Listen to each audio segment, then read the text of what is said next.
and welcome to the Blind Side of Life, where we discuss anything and everything related to living life in the dark. My name is Emily Fisher, and today I want to take just a moment to share with you a story that I hold near and dear to my heart. Story time! Take your minds and rewind them back to 2011 when we were all awkward, adorable, tiny, innocent little human beings. And put your mindset into the mind of a 12-year-old little girl. We were preparing for a vacation to Daytona Beach, Florida. Me, my two brothers, and my parents. It's about an 8-hour drive from where I live. So, you can imagine, with 3 prepubescent children, that's not a fun drive. Being siblings, we decided that we were going to find something to argue about the entire way. If we weren't sleeping, we were arguing. About halfway through, my eldest brother, little mischievous runt that he was, decided to instigate a fight over something that wasn't even relevant for a few more years. What cars each of us kids would drive when we got our license. You can already see the problem. I'm legally blind. Put me in front of a wheel and I can guarantee you I'm either going to crash or somebody's going to get hurt. But as a 12-year-old child, this didn't even cross my mind. So I took my brother's bait and jumped into the argument. I laid claim to the vehicle we were currently into the van, because I wanted to travel as I got older. I wanted to make friends and go on road trips. So I was like, I want the van. And my brother was like, well, that's good because I want the truck because it's manly and it's cool and it's green. And so we kind of stuck my little brother with the broken down Suburban, but it's older siblings' job to kind of pick on our little brother. So it's fine. He lived. Anyway, this argument wouldn't even be something that stood out in my brain, something I would remember because it was one of a million of that trip. But except for the fact that when I looked up during that conversation and I met my mom's gaze through the rearview mirror, the expression on her face was one of dread and despair. And I'd never seen this look, pun intended, never seen her.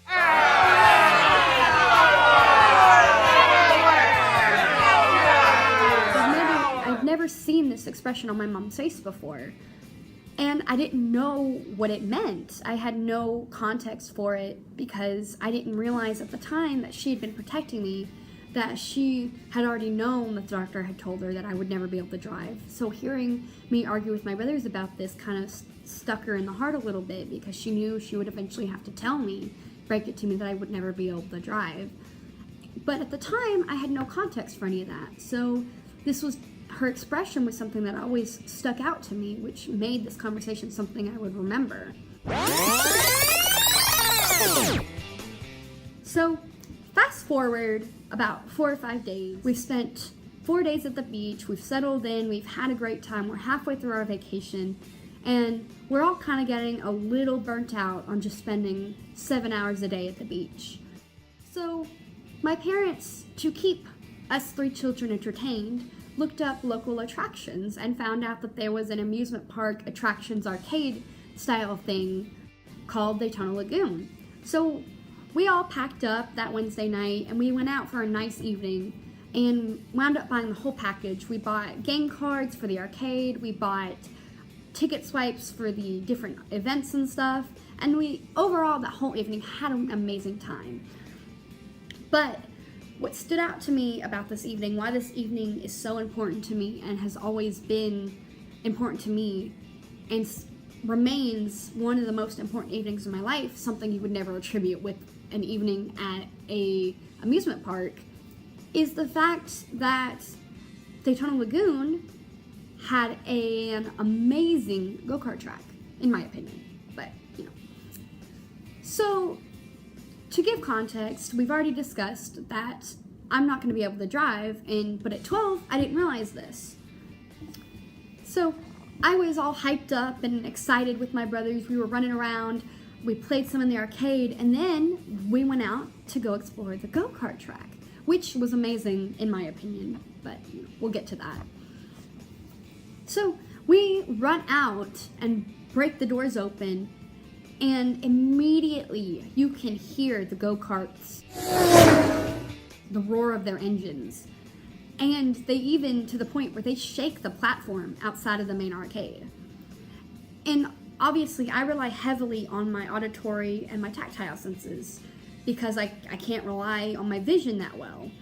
So I was immediately overrun with the auditory stimulant, and it just made me nervous. Without even seeing the go-karts, I was all of a sudden I was startled and worried because I couldn't hear anything anybody was saying, and if I lost track of them, I wasn't going to be able to find them. It just, all this stuff was running through the mind of a 12-year-old girl. So I latch on to my father's arm in guided sight style, which, if you don't know, is basically where you grab the elbow of somebody who can see and you lag behind them a couple of steps and they guide you if you can't see or are overwhelmed, or just different things like that depending on the situation. So we walk up some steps, and we get up to the go-kart track, and the noise just keeps getting louder and louder and louder. And eventually we actually make it to the line. The line is really short because it's a Wednesday evening. It's a Wednesday evening, and not a lot of people are at the attractions. So we get in line, and my brother's in front of me, and they're freaking out, and they're all excited, and they're talking trash to each other, or as much trash as a 10 and 14-year-old kid can do. My brother was wiping the floor with my eldest brother was wiping the floor with my younger brother in terms of trash talk. But I was nervous, like I've already mentioned. Like, it was a lot going on at one time, and it finally hit me that I was going to be on my own, because of course nobody wants to drive with their parents. Nobody wants to do anything with their parents. So I was going to be on my own driving a go-kart that I didn't even know how fast it was going to go or how much force it was going to hit other things with if I missed something or if I didn't see something. So I'm just standing in line feeling the shaking of the whole area, and I'm listening to the safety video, which is saying, don't bump into each other, don't ram each other, don't stop suddenly. It's listing off all the things that I would have done as a safety precaution. If I needed to stop or if I was freaking out, those are the things I would have done. And I was like, oh my gosh, am I going to get whiplash? Am I going to hurt myself? Am I going to hurt somebody else? I started really getting overwhelmed and doubting myself, because I knew that my vision was not enough to be able to do this activity, or at least that's what I felt like. It didn't take much at 12 years old to break my self-esteem when it came to visual activities. Looking back, I realize how sad that is, that, I was so excited to be doing things with my family, and then all of a sudden, I almost left the line. I almost was like, no, I don't want to do it. I'm scared. And that's the key thing. I was terrified of not just hurting myself, but hurting other people. And I realize now that that's awful. That, I didn't feel like I could do something so simple as driving a go-kart on a restricted track with bumpers on both sides. Those go-karts couldn't have been going any faster than 30 miles an hour, which, of course, if you were to stand in front of it and get hit at 30 miles an hour, it's a problem. But, I wasn't really gonna hurt myself. The worst I would do was get stuck and have other people hit me, but even then, it wasn't gonna do much. I'm rambling, I'm sorry. But, so, I'm standing there, and I'm shaking, and I'm watching all these people about to get out of line. I'm about to say, hey, I don't want to do this anymore, let me go wait with mom. And then I see a child, younger than me, of course, I was still a child, but I see no older than 7 get out of a go-kart by themselves. They had been driving, they had driven the entire track, they had parked, unparked, all of it by themselves. And I was like, are you kidding me? It was like, a 7-year-old is doing this? I basically mentally slapped myself in the face and said, chill out, you'll be okay. If a 7-year-old can do this, so can you.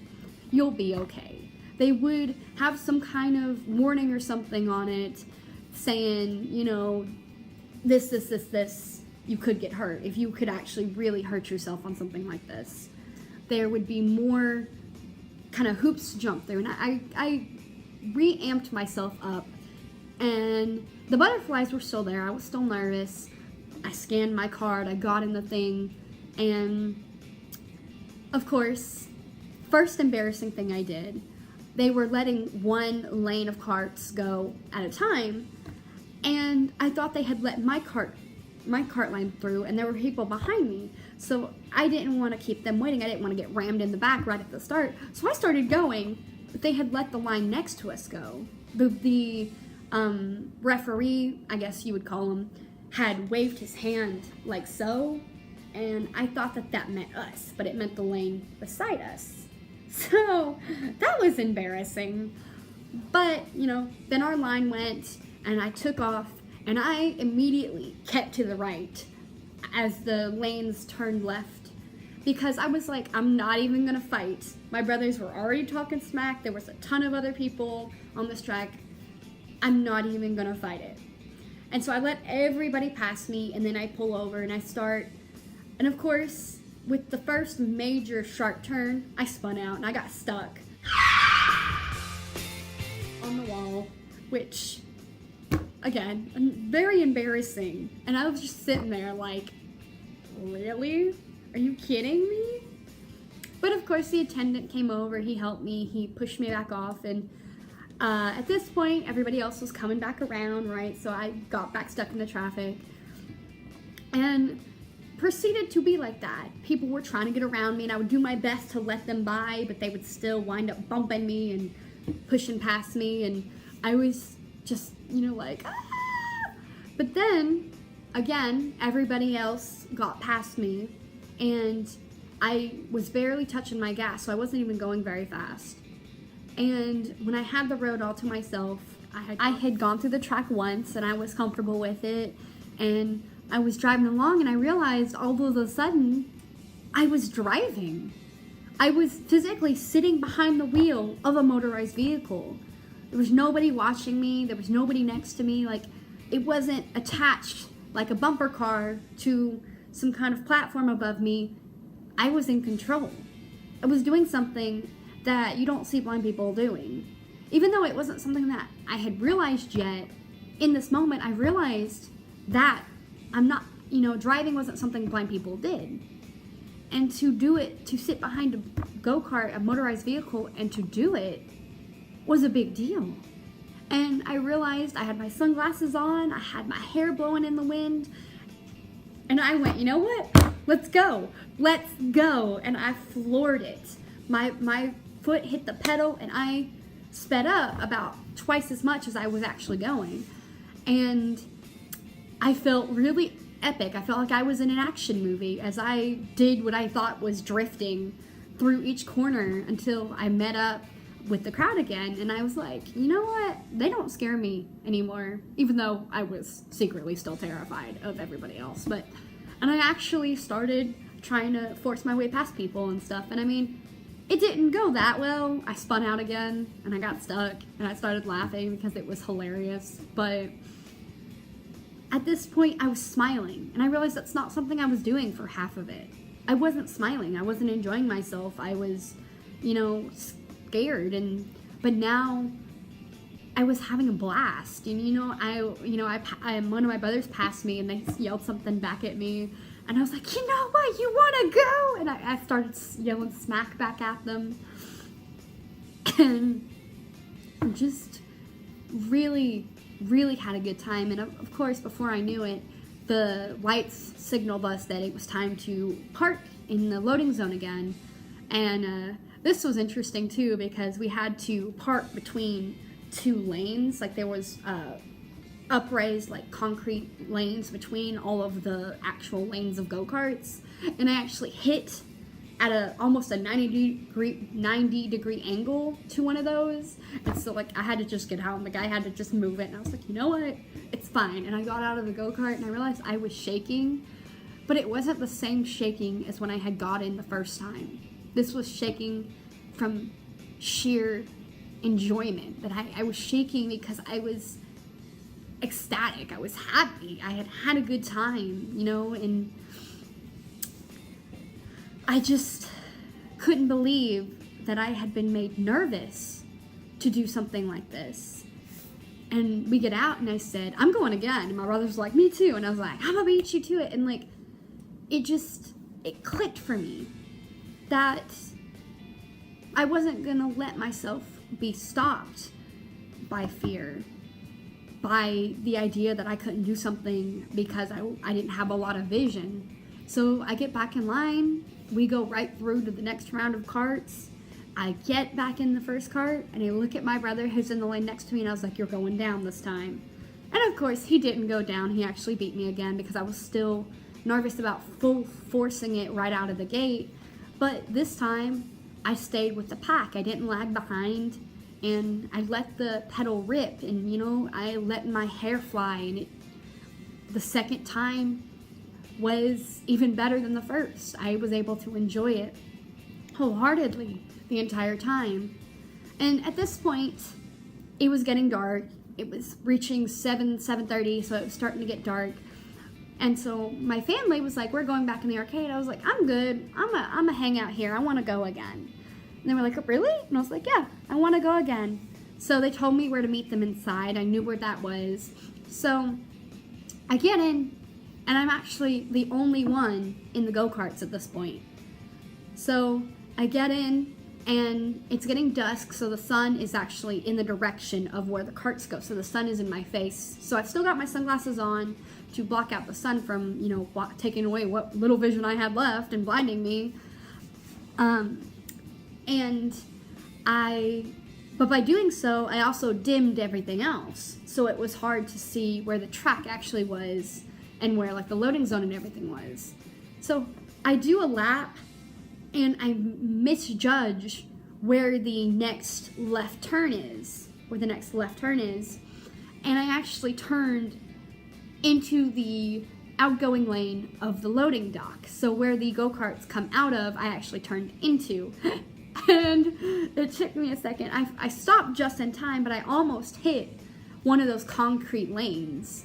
And so I'm sitting there in my cart, just head thrown back, just laughing myself silly as the attendant spins me back around, and I go another 3 or 4 laps, and then I park, and I get out, and I realize that this time I'm not even shaking with enjoyment, that I just got this huge smile plastered on my face because I had done something embarrassing, but I had loved the crap out of that entire activity, that it was so worth the time that I spent doing it. And I ran from the go-karts to where my family was to meet them and everything, and I remember looking at my brother, my eldest brother, in the face because, you know, I look up to him, and I said, you know what? I just won the last round of go-karts. And he looked at me all astonished. He was like, really? And I was like, really? I was like, it's kind of hard to lose when you're the only one on the track. But, you know, we had a good laugh about it. And I look back at this day because it marked the day that I decided, that I mentally realized that I made this decision, that I wasn't going to let any kind of stigma about what vision kids can or can't do, what I was able to do based on what vision I did have or didn't have, that I wasn't going to let any of that stop me from doing something that could potentially make me happy. That this decision would shape the rest of my life, because without realizing it, I had pushed past my comfort zone and I had decided to do something that you wouldn't see a blind kid doing normally. And when I realized this, it made me so proud of myself, and it shaped the rest of my life because that's the way I live my life now. My motto is, if they tell you you can't do it, you do it anyway. And not in a rebellious teenager kind of way, but in I want to live to all life has to offer me, and I want to taste everything off of life's tray. And You know what? If that means going to an archery range, telling the people that I'm blind, so we may have to go retrieve some arrows from some weird places, but I'm gonna shoot anyway, that's what I'm gonna do. If it means that I'm gonna get a 3-wheel bicycle to help with balance issues to where I can stop and not hit anybody and ride that around my neighborhood or my campus in college, that's what I'm gonna do. Whether it's driving or archery or anything, I have decided to live my life in a way that will not be stopped by limitations put on me by other people. And I have to credit all of this to my experience as a 12-year-old girl who was low on vision at Daytona Beach Lagoon in 2011, who kicked serious butt on a go-kart course. Thank you so much for taking the time to listen to my story today, and I hope that it inspired you in some way to overcome your limitations that are set in your life and to live your life to the fullest, no matter what situation you're in, no matter what outcome there may be. I hope that you push yourself in your day-to-day life. This is Emily Fisher with The Blind Side of Life. Thank you so much for viewing.